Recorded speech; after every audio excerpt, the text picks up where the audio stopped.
Welcome to the first ever video on the Spurs Extra Time YouTube channel. I thought it would be an interesting time to start out a channel about Tottenham Hotspur because of the current interesting state that we are in, and also I thought I'd give it a little crack. So here I am. And so this video is going to be split up into three sections. First of all, Igor Tudor, obviously. Second of all, our injury list and also our fixtures. And third of all, I would love to hear your guys' views. So without further ado, let's get into it. So, as you're probably well aware, Tottenham have appointed Igor Tudor as our interim manager for the rest of this season, to hopefully keep us in the Premier League. So, I thought it would be a good idea to look at his last three clubs and his managerial performances at them. His last three clubs being Marseille in Ligue 1, Lazio for a short stint in Serie A, and Juve for a longer stint in Serie A, in Italy. And so, first of all, at Marseille, he was there for about a season, as we could see, and had 48 games in charge of them, and had a win rate of about 56%, which is pretty good. After this, he then came to Lazio for a very short stint from March to June in 2024, under only 11 games and had a win rate of 54%. But of course, that is quite a small sample size with Lazio with just 11 games, but then again, still had a win rate of over 50%, so certainly cannot look bad there. And then finally, he was at Juventus from March 2025 to October 2025 and had a few more games there, but with only 24 games played. And a few things here is that he got sacked because obviously he had a 41% win rate, but also Juventus had a 3-game loss streak and also an 8-game winless run. So hopefully this does not happen at Spurs, but I thought it'd be a good thing to mention anyway, just to add some context. And so the average win rate at his last three clubs amounts to about just over 50%.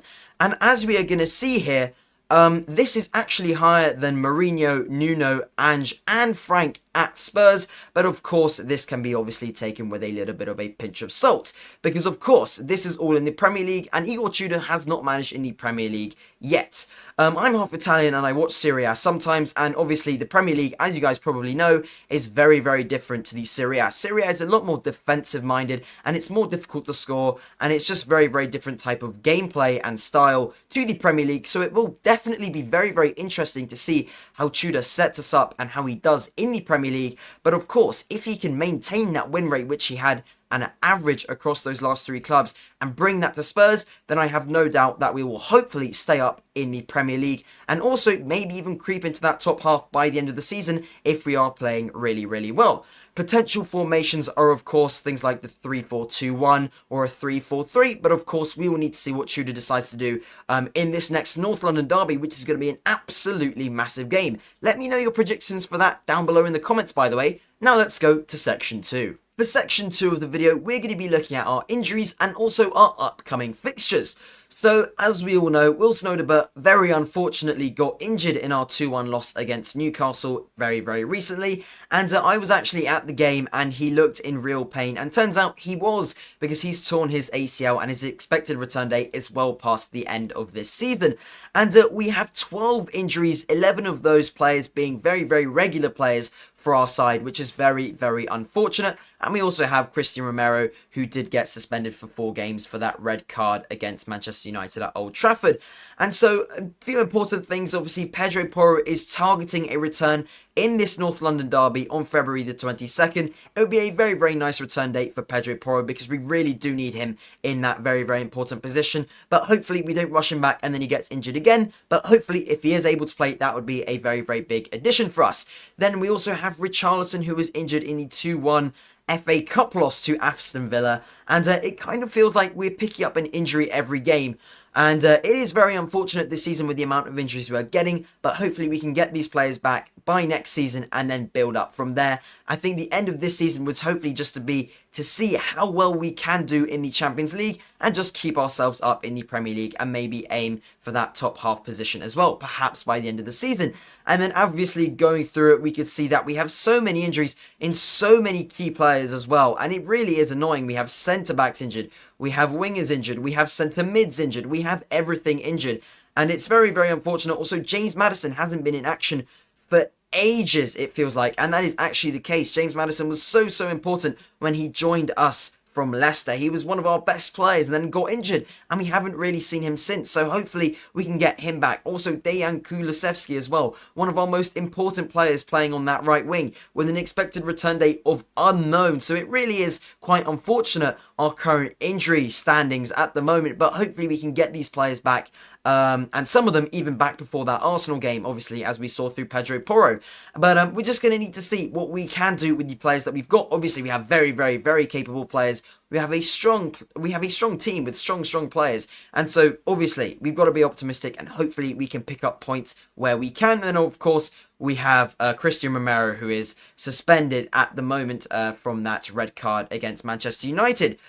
So now we're going to have a little bit of a look at our fixtures. We obviously have this North London derby where Pedro Porro is targeting a return, and also we are playing at home, and it is a London derby. The crowd is going to get behind our side, and obviously in derbies we never know what can happen. Of course, Arsenal are top of the table, but in derbies anything can happen if we get behind our side and be optimistic that we can hopefully pick up some points in that game.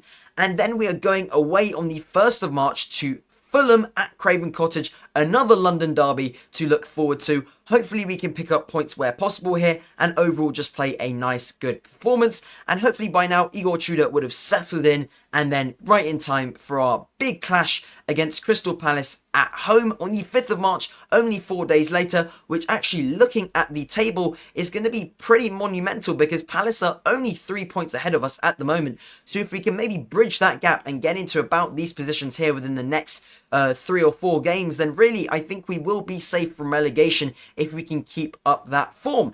And then after that game, we are going away to one of the most difficult places in the world. Anfield, of course, a very, very, very, very tough stadium. Against Liverpool, it will probably be difficult to pick up points in this game, but then again, if we can, a huge bonus as well, especially with the amount of injuries we've got at the moment and our overall state of this season. And then finally, well, not finally, but the last one we're going to look at in this video is Nottingham Forest. And this, obviously, would it be our next game, would be very, very important because they are only 2 points behind us. But hopefully by the time we've played these 4 games, we will be further ahead than Nottingham Forest than we are now. But maybe we won't be, and so we need to be cautious about that as well. So hopefully we can pick up a lovely win there and hopefully get further away from these bottom 3 places, or bottom 4 places really. We don't really want to be anywhere near there because obviously of how we are at the moment. But hopefully we can do that, and I think the aim for this season probably is to just stay up in the Premier League, hopefully aim for that top half maybe by the end of the season, but also see how far we can go in this Champions League, because last season we did win a European trophy and we finished in 17th, so maybe we can do that again, but we will certainly need to see what happens. And let me know your thoughts as to what you guys think will happen with these injuries and fixtures. I would love to know. Now time for section 3. I've got 3 questions for you guys. First of all, how many games out of the 12 Premier League remaining games we have will we win? Second of all, how far do you guys think we're going to get in this lovely Champions League? And third of all, what is your prediction for the North London derby upcoming this weekend? Let me know down in the comments, and if you enjoyed the video, don't forget to like and subscribe. See you guys in the next one, and come on you Spurs.